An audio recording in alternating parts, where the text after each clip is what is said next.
I was like, maybe I'm the problem. Maybe I no longer enjoy doing marketing. The job itself no longer pushed me into growing more. I left the marketing agency because I was no longer enjoying it. Started a new job and I'm not enjoying it.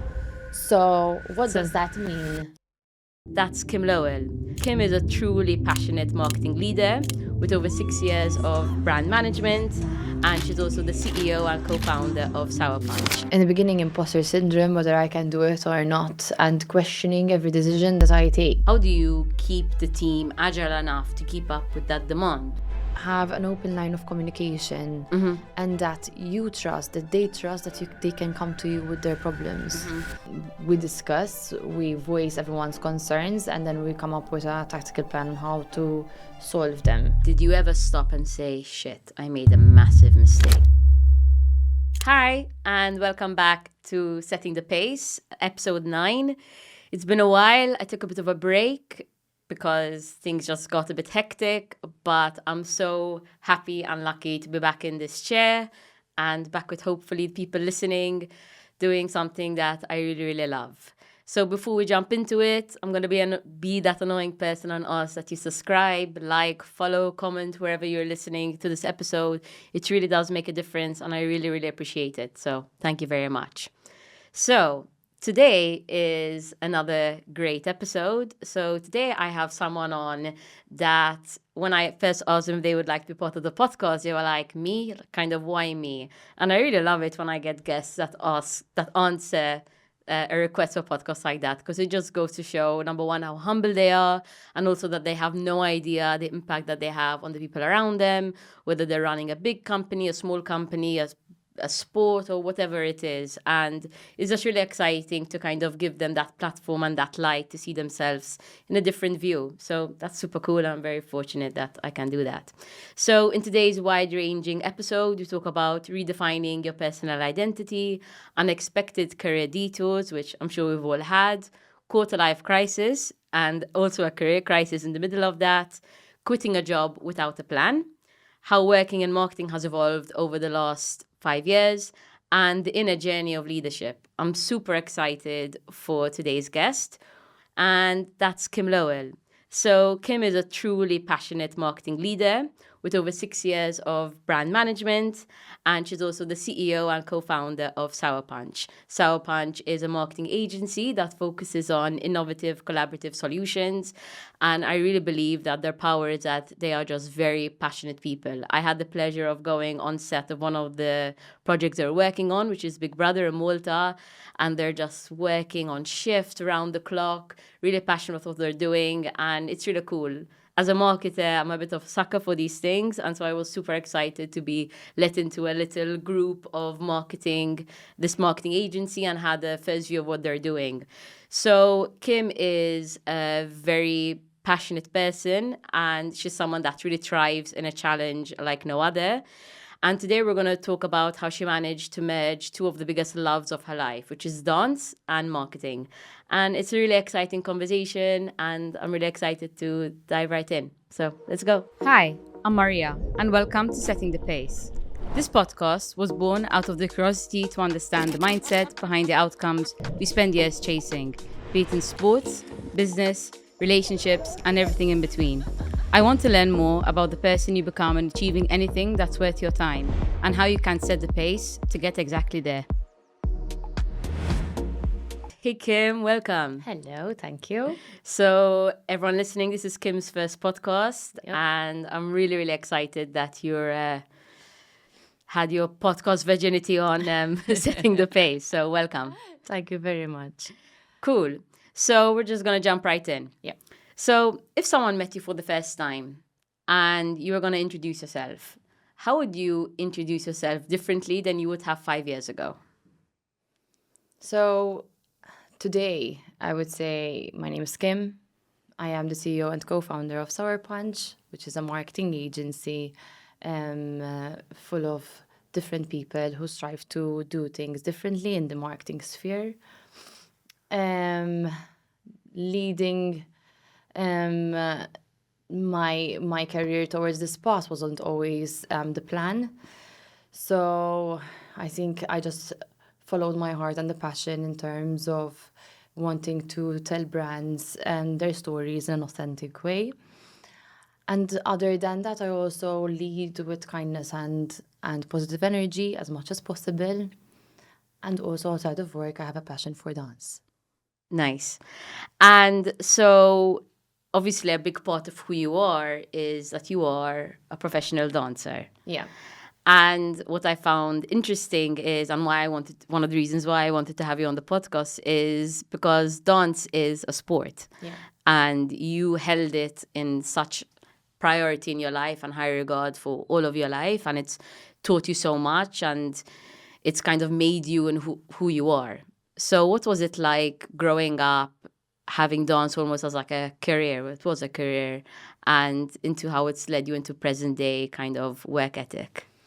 Dance, I always loved it. It was a form of expressing myself and letting all of that energy into movement, and I always loved it. I did from ballet to hip hop to jazz, and it was always a priority. It was always the thing that I wanted to be doing every week.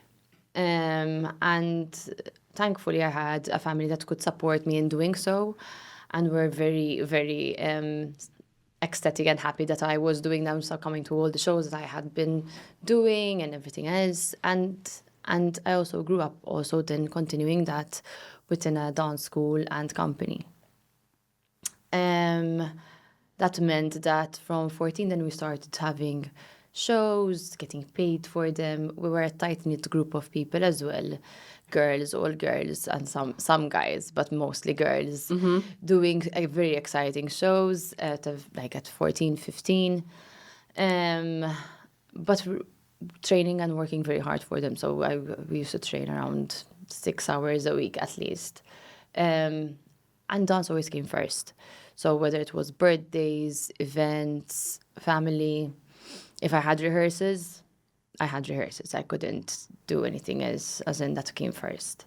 And I think that also taught me a lot of discipline in terms of how I look at my passions and how I prioritize them in my life. Doesn't mean I don't prioritize family at all. And see, I think it made me value the relationships in my life even more. But having that discipline and also doing it in very good company really taught me that it's very important to surround yourself with good people and doing what you love. Yeah. But did you find it hard as a kid or like as a teenager growing up to balance the two? Or was it, I get to do what I love and then meet my friends after? Yeah, as in my dance friends were my core group of friends. So for me, it was two birds, one stone.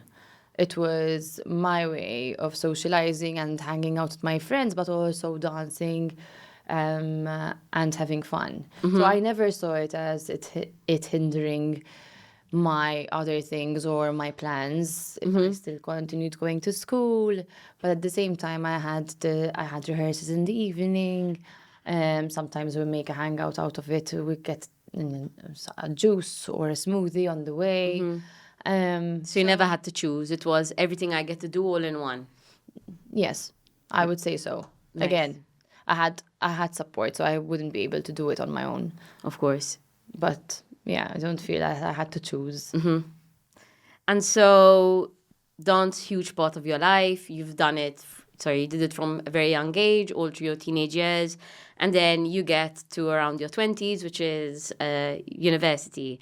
And you studied commerce. Yes. And much to my surprise, because obviously I know you, Kim the dancer. I remember you at university, always in a show or doing stuff. And I was quite surprised when you said that you studied and you chose to end up in insurance, which is, for me, polar opposite. I know. So can you just explain to us how you got into insurance, and not that it was playing safe, but maybe there was a part of it that was, and what that was like. So commerce, the first year, you have an array of different subjects. So you do accounts, you do economics, you do strategy, as in statistics, maths, psychology, sociology. You do a bit of everything. And for me, it was perfect at the time because I had no idea what I wanted to continue on. But I was like, going into second year when we had to choose our options, I was like, all right, I want to choose two very different subjects so that once I figure out what I really want to do, I have two options that I can go into rather than being confined into one box. So I chose insurance and marketing. And insurance, I think I chose it mainly because it tackled different types of insurance, like whether it was with car or with home, etc., etc. But it wasn't very numerical, as in didn't deal with a lot of numbers, so to speak. Or there were some study units, but the majority of it wasn't numerical. So I was like, bomba, because with maths I wasn't always that great. So I chose those two. And to be honest, I loved insurance as a subject. It was like one of my favorite subjects, and then within it even I really more. wouldn't think, I don't know. When I think insurance, I just think of like the burden of paying my car and home insurance. And Studying it was I genuinely believed that it was and I still do. It was a Okay. beautiful subject to study. Okay, that's quite And interesting. in fact, and obviously at the same time you had marketing, which is completely opposite, assignment based. You analyze brands that are already existing in the world, and you analyze them from different point of view. You have the research side, you have the history, you have the visual, the aesthetics, and everything. So there were two completely different things. And to be honest, I thought that the safe option or the best option for me would be to continue on insurance. So in second year, I decided to apply for a part-time job, and I actually got in, and I was working with an insurance company in Malta as a part-time gig, basically. And I stayed. For the 3 years up until I graduated, basically, or about to graduate. And why did you have that inkling towards something safe? Was it just, okay, I had a job already, it was kind of easy? Or it was just a path you knew you could rely on? Exactly. I thought the mindset was that a job in insurance would do well for me. It's comfortable, may pay well. I had no idea what the wages. I never looked into them, but that was It was guaranteed almost. that was my perception. I was like, yes, it would make sense for me. Okay. And then, so then you got a job in insurance, which you still had, and you studied after university.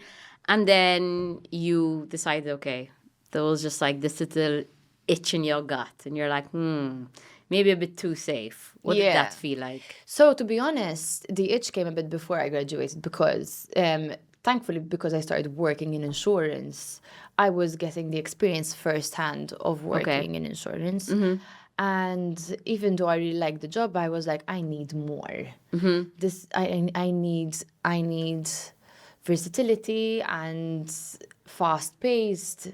I have a lot of You just energy. felt it like. Yes, I have a lot of energy to give. So I wanted to something that would help me use that. So the last year, which was honors, we had to choose a major, and I proceeded to choose marketing then. Okay. I was like, okay, I'll proceed with doing marketing in honors. And obviously, nearing the end of my course, I was like, all right, I think I need to start looking into jobs that I want to do in terms of marketing. And I always had the option of continuing marketing within the insurance company.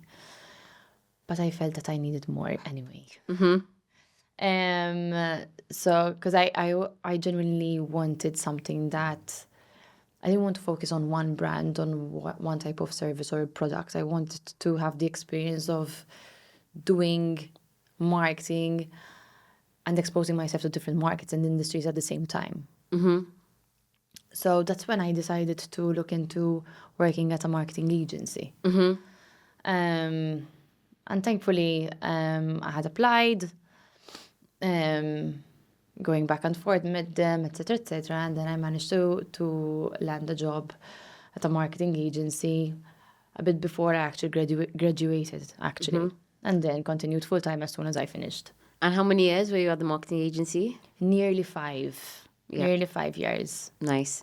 So I also worked in a marketing agency, and I feel like working in a marketing agency is like a baptism of fire in the best hands down. possible way. I feel like for me it was like my master's. I never did the master's. So I feel like coming out of uni, it was like my master's. Like I was never challenged, and deadlines and clients, and anyone who works in a marketing agency or worked will say it was like the best and the worst of times, and it's a thrill and it's anxiety and it's everything all wrapped into one.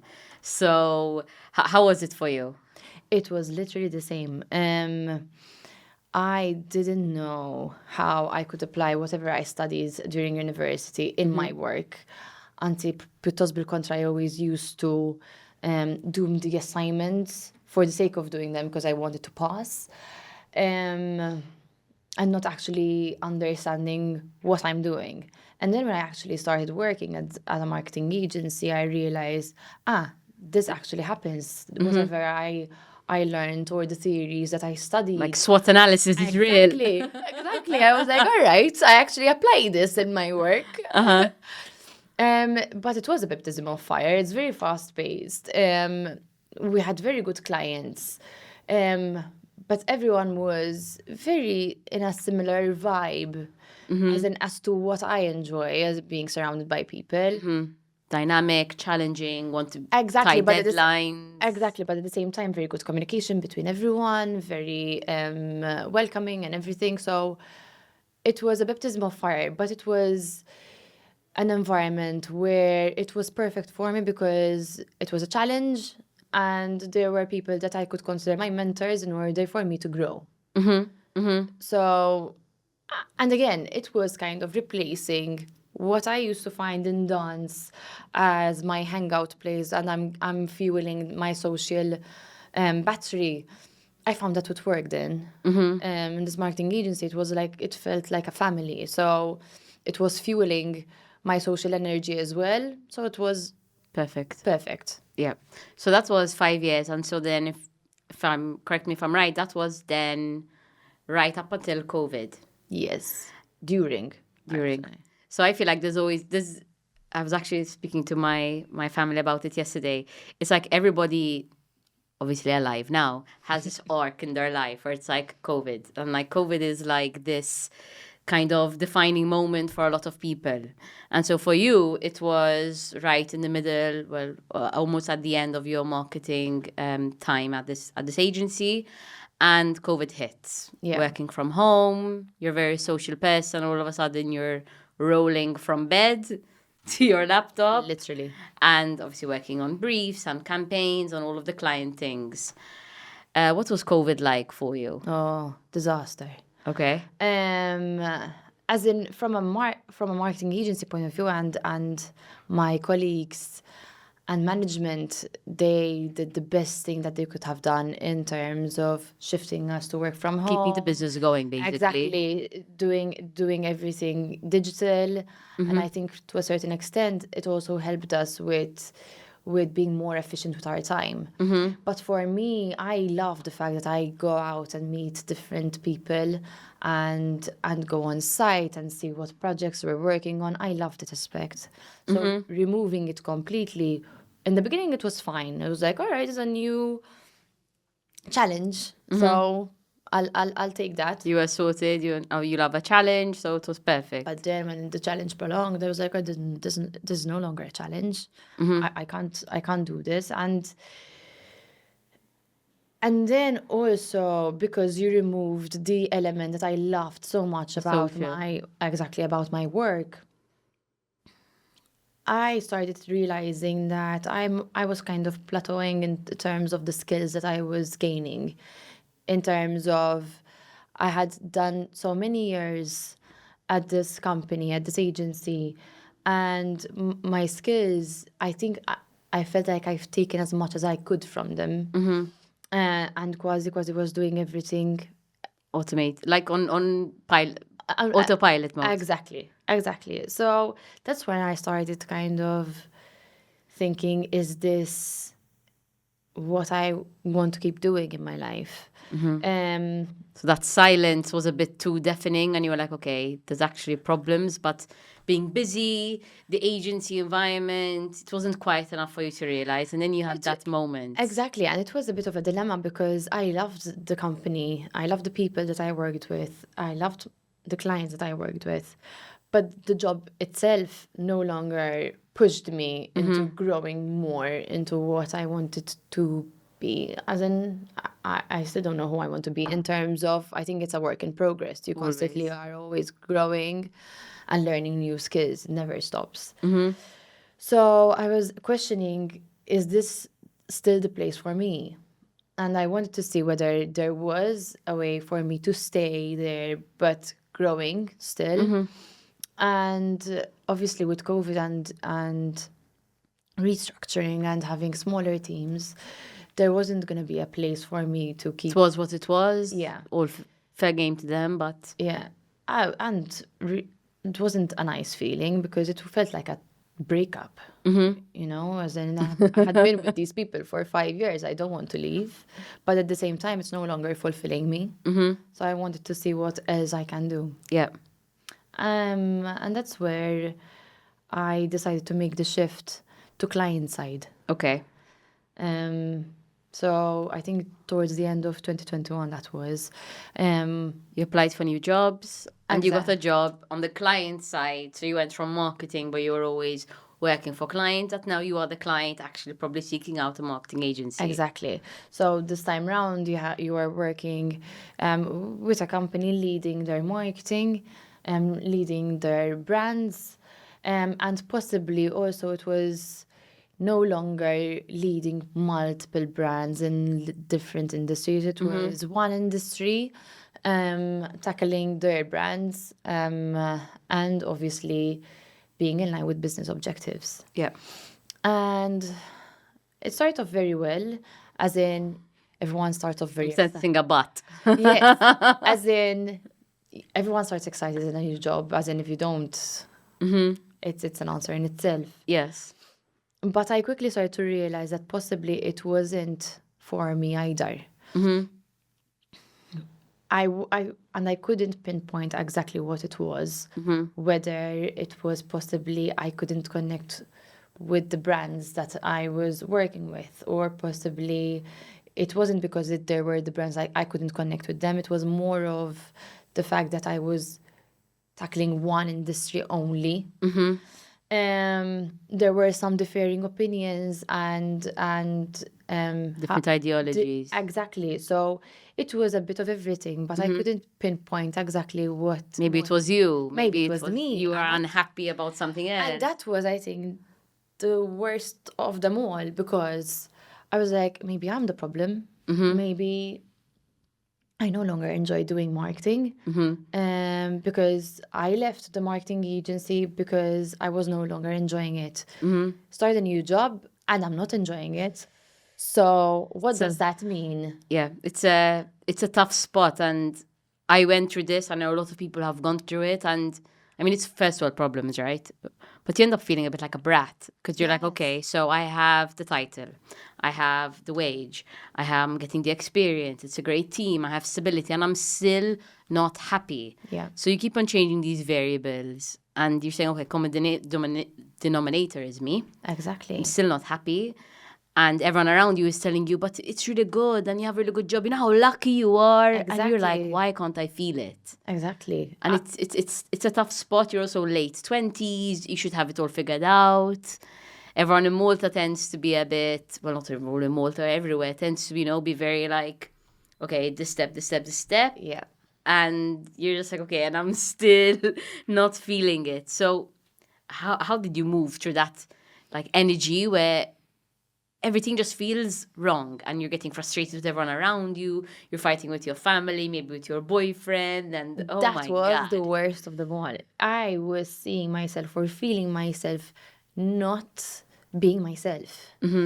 As in, everything that makes me me was completely different. I was waking up very unhappy, gloomy, dragging my feet in terms of even doing smaller tasks. As in, I've done Just them, frustration but all like over. there wasn't that fire within me to do them, the drive. Mm-hmm. And I've always moved with fire, as in like it's always been there. So I was like, this is not me, but what is it? And I didn't handle it, not didn't handle it in the best way possible.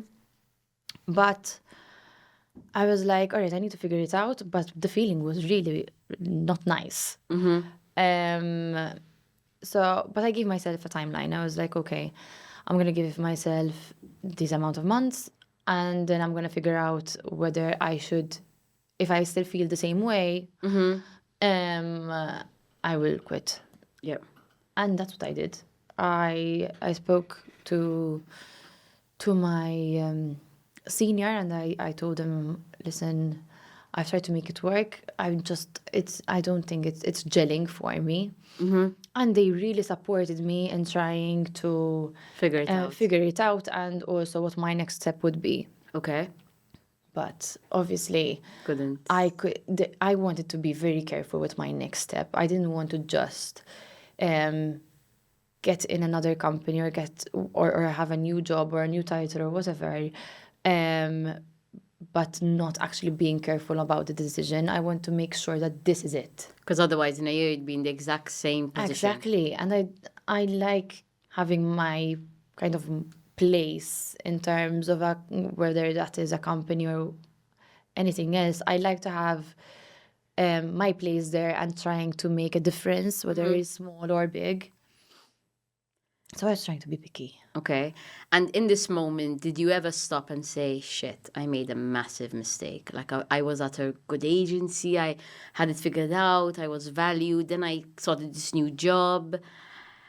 It's not what I want, I lost my spark. Did you ever think like, I made a mistake, man? No. No, you never felt that? No. I wasn't feeling great. But I know that I left because I wasn't feeling great either. So I always moved with my heart. Okay. So when I left the marketing agency, I genuinely felt like I was no longer being fulfilled. So I left. And this job, the same thing. Because I gave myself a period of time for me to actually reevaluate, I want to make sure that I'm not just taking a rash decision and saying, all right, now I'm just going to quit. By giving myself that time, I was like, all right, I tried my best. I tried to make it work, and I still don't like it, or I don't want to do it. Yeah. Or it's just not making sense for me. But at the same time, I still felt very bad because I had no idea what I wanted to do with my life. Yeah. And do you think kind of jumping from the agency straight into this other job and not taking a break, was that a mistake or something now with hindsight, which is a beautiful thing, you're like, maybe I should have taken a beat? Yes, I think because for me, what I later on found out was a break is very important, but then I don't like taking a break without knowing what my next step is. So it would have definitely made sense for me to take a break, but at the same time, I was so excited, and you don't know. I was so excited to just start working somewhere new that I was like, you know what, I'll just go into it and start. Yeah. Yeah. I mean, to be fair, like we said, hindsight, beautiful thing. Looking back, how you can easily connect the dots. But life is to be lived forward and not in the other way direction. So you keep on mentioning kind of passion and your spark, and I think sounds great, fantastic. But and I think kind of the rhetoric nowadays, or that you hear often, is like follow your passion, find your purpose. But first of all, that's tough because maybe not everybody is fortunate enough to choose a job that they're passionate about, or maybe there are different circumstances, and sounds magical, but the reality is quite different from that. That's very true. So for you as Kim, what was the actual process of you finding your passion and your purpose again? And it doesn't need to be this, okay, my passion is I'm going to do X, Y, Z. It could be even from the smallest of things, but I'm interested to know how you found your way back to that passion and purpose after maybe 2-3 years of you feeling a bit meh. Yeah, it was quite by chance. Okay.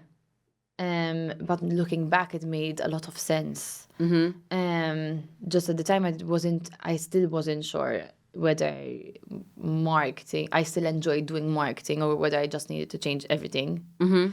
But in that time where I was without a job and nothing else lined up, I was doing interviews, nothing really moving forward. I had a chat with one of my longtime friends and who owns an entertainment company in Malta, and he was like, we are thinking of opening a marketing arm. Would you be keen on, being part of it, running it with us? You run it actually, and like co-founding it with us. And I was like, me? And then I don't know the first thing about running a business. So you went in thinking this was just an interview to be maybe another marketing exec or another marketing related title. So for you, no semblance of like, they're going to offer me to co-found this marketing agency. Yeah. Okay. But at the same time, I love the projects that they work on. I've been part of them. I've danced in some of their projects as well. So what do they do exactly? So it's Great Company Limited, and they have the rights for productions such as X Factor, Malta, Big Brother Malta, MasterChef, etc., etc., and also produce a number of events in Malta. And the first season of X Factor in Malta, I had danced even on second and third season, I believe. I had danced as part of the backup dancers for the singers. So I was always involved in their projects, and I always loved it. We used to have a month of shows.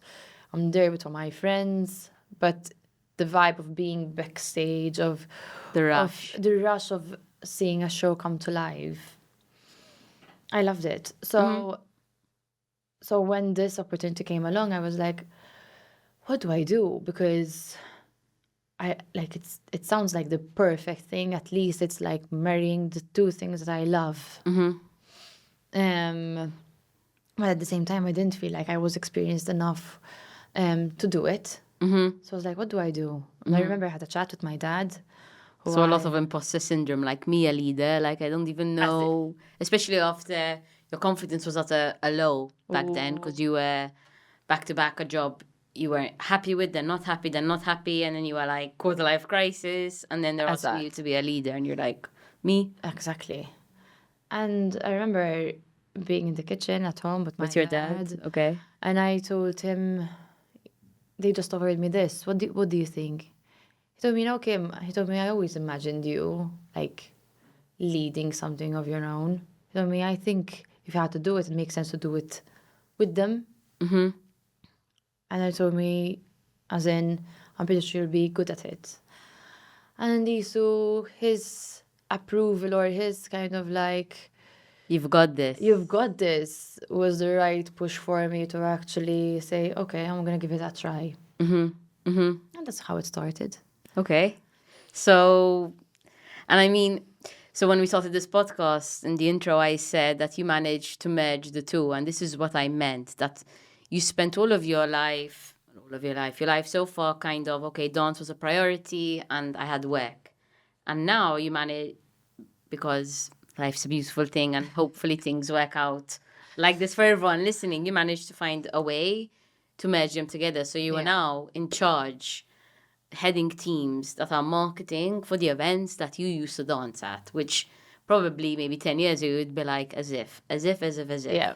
And you are now kind of backstage. You're no longer on the stage, you're behind the camera, but in an environment that for you is so familiar, is so comfortable. You would probably be there even if you were being paid for it. Definitely. They might ask you to leave in that case, but and so I think this, it's just, for me, I just think it's really cool because it's nice to know that you can kind of connect the two, and I can only imagine for you what that feels like. It felt very surreal, and like in the beginning, especially because I was still also imposter syndrome and trying to find my feet and like questioning if I want to do something, does it make sense or not? Like, will I ask someone else who knows better than I am? I do.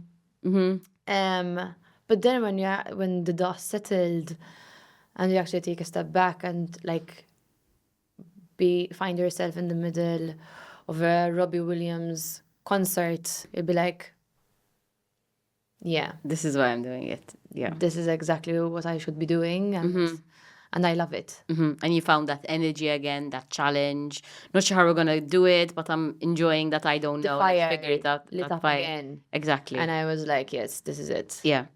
And then also, I think what also helped then along the way is finding the right people to work with. And I think so far I've been very, very blessed with the people that I do work with. Yeah.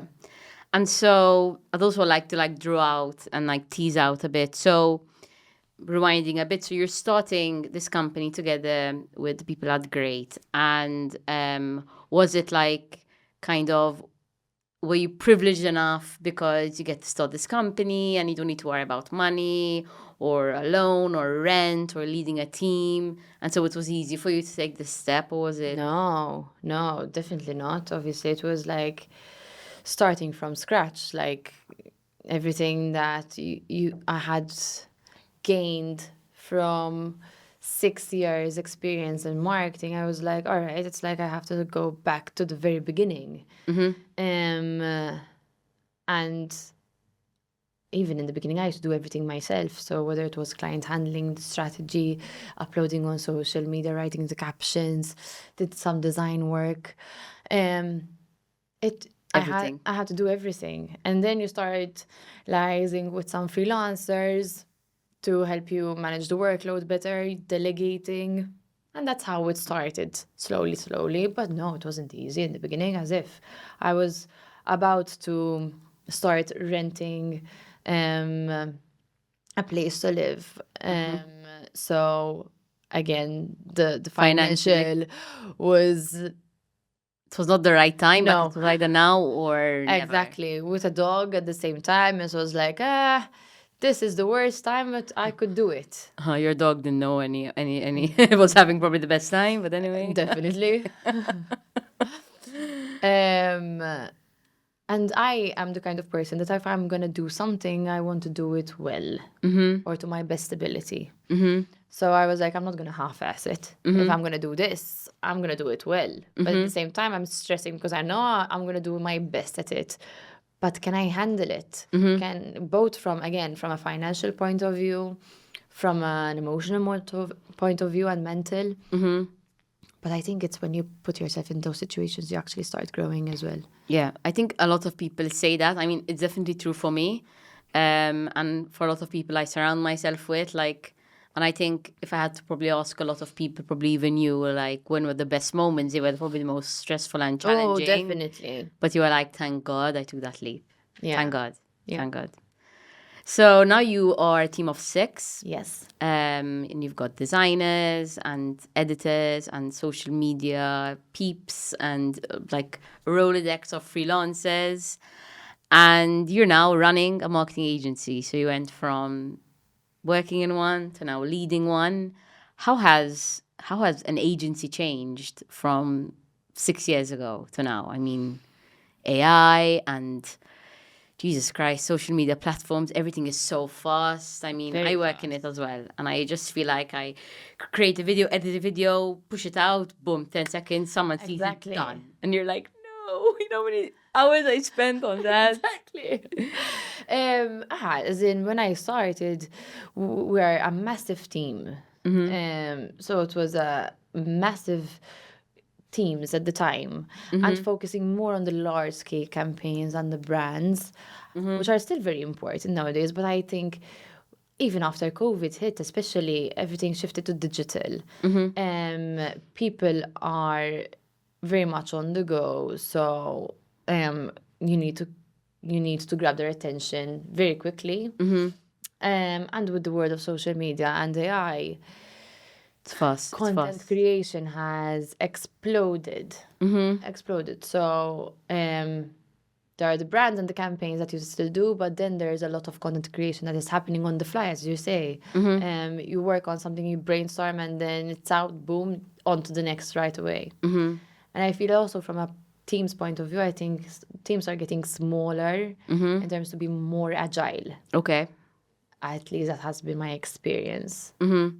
It's, for me, I feel like it's wild. I think I love it and I hate it and I want more of it and less of it all at the same time. I mean, I grew up on sets with my dad, because my dad's a photographer. So I remember going to like all the different industries of Malta, and I remember he would go home and like burn a CD and then wait maybe 2 days or a day to give it to the client. And I mean, he was amazing at his job, but it's so different now. Everything is so fast. And so my question to you is, how do you keep up that energy? Because from one client to the next, you're creating all of, and I know you have a team, so it's not just you, but how do you keep the team agile enough to keep up with that demand? Because everything is so fast. It's a lot of things, as in, I think you have to be very transparent and very good in communicating with the team and feel that you guys have each other's backs. You're not literally drowning them in work constantly. You give them the time off that they need. I also would need time off, because if you're constantly going from one thing to the next, you'll end up with burnout. And also giving them and providing them with the tools in order to remain inspired. But what does that really look like? Like, what are, like, if you had to get really granular on it? So let's say you've got a huge campaign, which right now is Big Brother. So you have people working in shifts. You have someone who starts at 5 till 11, and then obviously then it's Sunday, you have the live show, and then a whole week of work. Like, how do you equip them to be like, okay, you've got this, I believe in you, I want you to succeed, I want the company to succeed. This is how we're going to do it. I usually, as in we're a small team, we're 6. Okay. So I usually get them all together and we discuss, we voice everyone's concerns, and then we come up with a tactical plan on how to solve them. And then if they are not equipped to fully handle all the tasks, they say, all right, how can we delegate this? How we can get in more help in order to help you do your job better. So giving them the space and Definitely. and that they can speak, and I'm not gonna jump on you and be like, no. I think for me, at least, that's what's always worked. That you have an open line of communication, and that you trust, that they trust that they can come to you with their problems. So not that they feel like they can't tell you something, or that you won't find their solution, or you won't help them. How do you keep it that, like, you're still the boss, and you know there's work that needs to be done, and they still take you seriously, you know? It's very difficult to explain. I think it's very difficult to explain, as in, It's just who you are. I think it's just exactly, as in, we try, and where we need to put structures or policies, I wouldn't say policies, but where we need to set some sort of processes in place, we do that in order to make sense for the team, for everyone to work well together. So how tasks are scheduled into studio, when to expect them in terms of deadlines, and sending them to the client or presenting them. Yeah. So that's, from that aspect, everything is as structured as possible, but Okay. not without leaving that flexibility that if something happens, you can't shift or change. Yeah. But at the same time, then, so putting the processes in place, but at the same time, then making them aware that, listen, if something is up, if you have an issue and you can't come in tomorrow, it's not the end of the world. As in, take care of yourself, and we'll shift and we'll see how we can do to either meet a deadline still, or work it around for you to be able to do what you need to do. So They probably give back 10 times more knowing that they've got that. I feel that when I was myself working at a marketing agency, that was one of the main things that made me enjoy working. That I had, it was a linear type of management, so I could speak to my boss very openly and very honestly, and it was met with openness. And kindness, yeah. Exactly. So I think if you enjoy the place that you work at, then the job that you do would improve automatically. Yeah. So that's what I try to employ I agree. with And my team. Yeah. And I feel like eventually people, when they are tired, when they are stressed, when they're like creatively kind of exhausted and they I don't know what's what, and you're just at that point where you're like, oh my God. I feel like you end up finding a reason to stay or to push because of the people. Exactly. Not because of the money, not because of anything else. I think you just like think of a person or someone you don't want to let down, or okay, I want to. And you're a team. And at the end of the Exactly. day, a marketing agency. If your main It's an objective, endurance sport. but if your main task is main task, but it is to be creative, who here can always be creative on the spot and come up with new ideas constantly? As in, you do get tired, so it's very important that there is that communication with everyone, and also the time to recognize that, listen, all right, now it's time to shift a bit. You've worked so much on this, maybe you shift on working on something that is less taxing on the mind.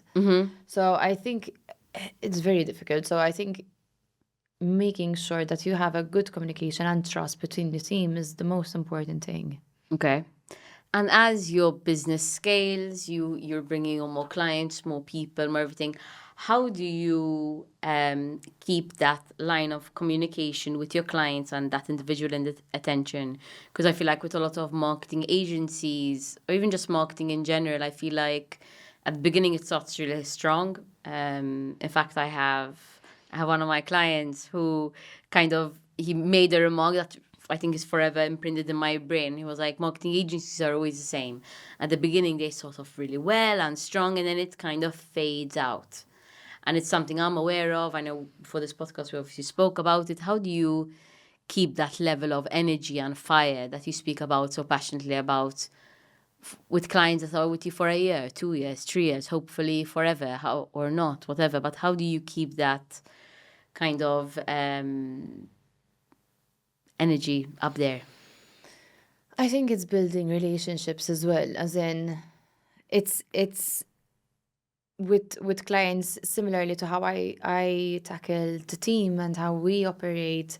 We put in time to check in with each other, whether it's a daily or a weekly, depends on the client. But also building a relationship with the client, because at the end of the day, they are the brand owners, they're the brand leaders that are working constantly with the brand, and also having a space where you can share ideas very freely, and showing them that you have their best interest. I think it's trying to always keep in check without overloading yourself as well, because if you do overload yourself with client work or with any work in general, then obviously you start not doing everything well.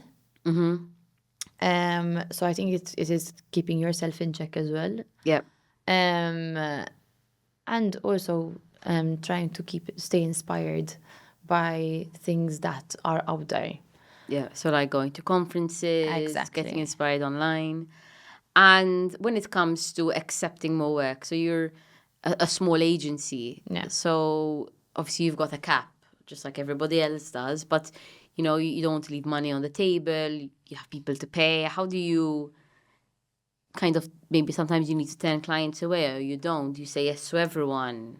How do you handle that? It depends. It depends on the time. But again, one of my mentors, like throughout my career life, always said this thing that is imprinted on my head, which is to always manage expectations, and that is something that I forever hold dear, because if I think that I can't do something, even if it's about a deadline or changing shifts, changing briefs, you have to adapt.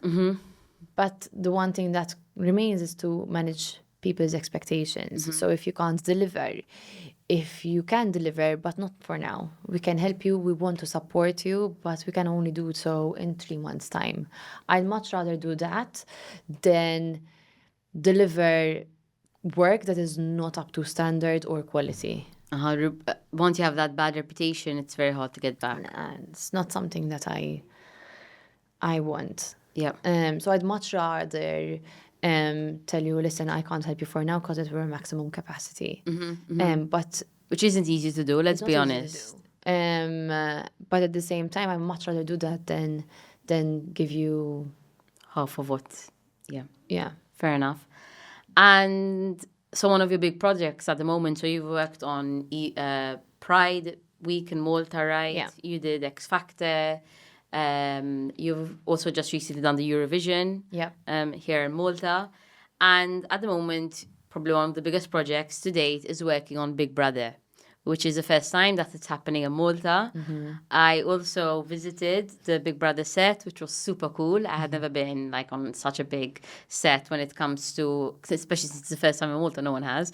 So that was super cool. I obviously dragged my dad along, which was super cool because normally I was the one going with him and now he's coming with me. So I was like, haha, loser. No, I'm joking. So that was really cool. And yeah, how has that been?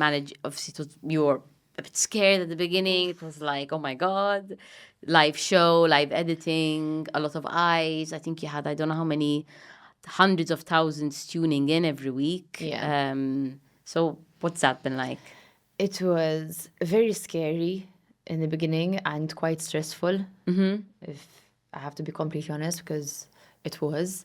Because it's a different format, as in we've never done a project like this before where you have a lot of people working in different shifts. It's not just Sour Punch that's working on the on Big Brother. We work from a marketing point of view on the digital side of it, but then we have affiliated companies that work on the production, on the sales.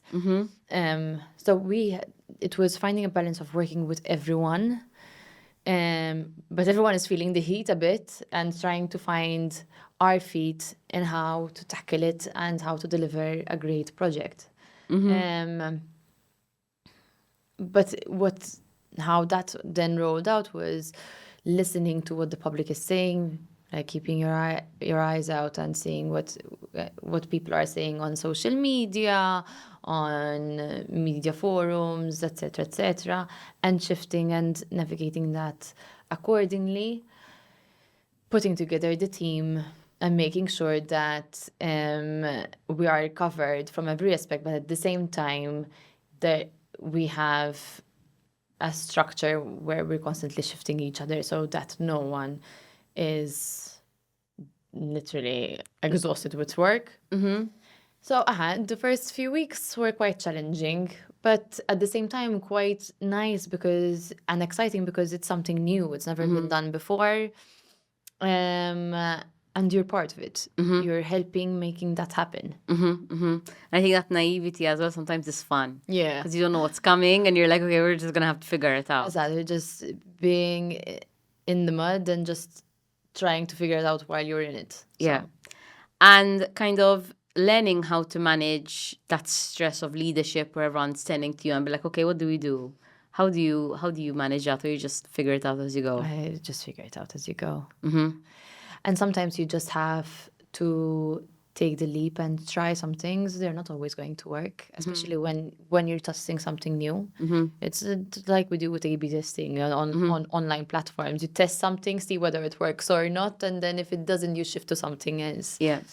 I think sometimes being part of a leader is just accepting that you actually don't know all the answers. I'm not going to lie to you that I do, but I'm going to give you my best Yes, at it. and in a way, also let's figure it out together. So if you have any ideas of how you think we can do it better, speak up and let's see whether it actually works, and we test it out. Yeah.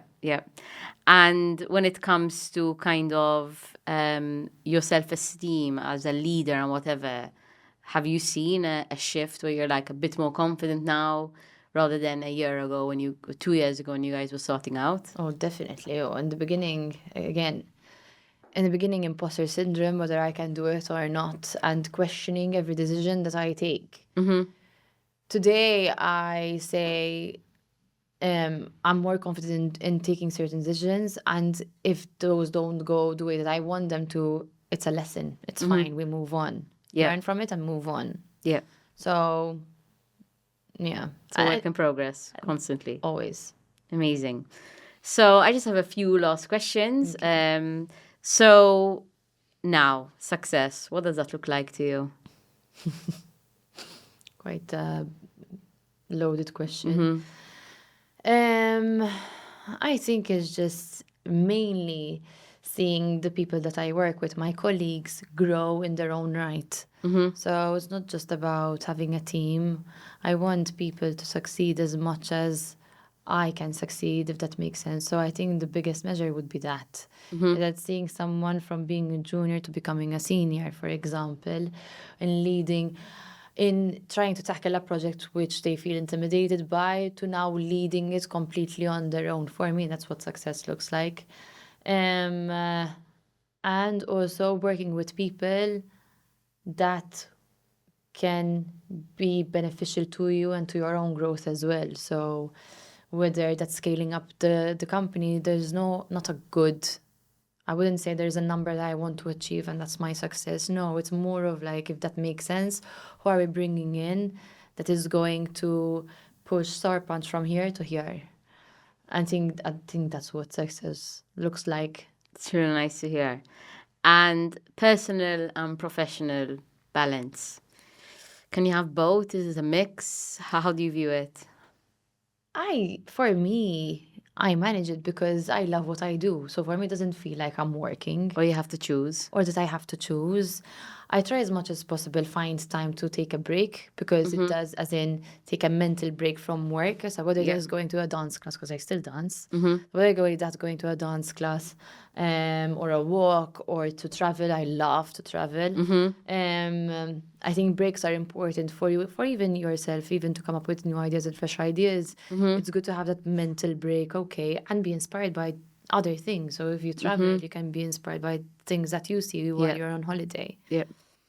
So I don't feel that I have to compromise one for the other because I enjoy what I do, and as much as possible I try to keep myself in check whenever I say, okay, now I'm starting to feel like I need some time off. So Nice. Someone once had described it to me, and I tell people quite often. When I wasn't sure what I was going to do next, and even if I'm going through a really bad time with work and I'm stressed or whatever, I was once right before I was jumping into the sea for a sea swim, and I was telling this person, I was like, I'm really stressed and hard up and this and that and that, and he kind of told me, you just need a cigarette break. And I was just like, I don't smoke. He's like, no. He's like, you need a life cigarette break. He's like, you just need to not make any decisions and not do anything too rash and just take a break. Exactly. And so whenever, as you're saying that, I'm thinking whenever I feel that, I just say, okay, time for a cigarette break. I don't smoke, but just mentally I need that break. Okay, so last question. So for someone who's listening and they're at a crossroads in their career or they're feeling a bit stuck, what's one thing that you wish someone would have told you when you were feeling similar? I think that maybe it's a cliche, but that it's going to be okay. At least sometimes life throws us these things for us to figure it out and to come out better on the other side. I would just say sit with your feelings, sit with them and try to understand them and possibly go back to the things that you used to fuel you from the inside and going back to them, see what it leads you to. But at the same time, also make sure to always kind of like see the glass half full at the same time. So rather than pitying yourself into this is, I don't know. Why me? It's not fine, all right. See how you're going to grab it as an opportunity to either push yourself to try new things. Let's say, for example, if you're working, you don't have the time to do them. So try and see and grab that experience when it's not always easy, obviously. No. Especially when you're in that state. In that mindset. But that's why I said you also need to sit with your feelings to understand them.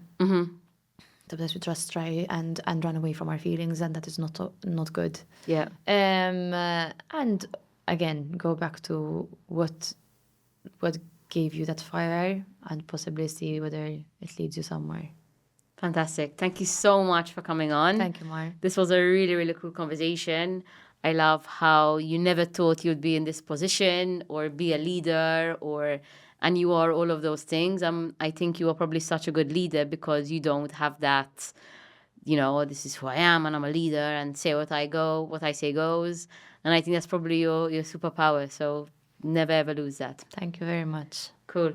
Thank you very much. And please don't forget to subscribe, like, and also follow Kim. I'll put all of the links in the description, or also Sour Punch. They're doing some really cool stuff. And I'll see you for the next episode. Thank you.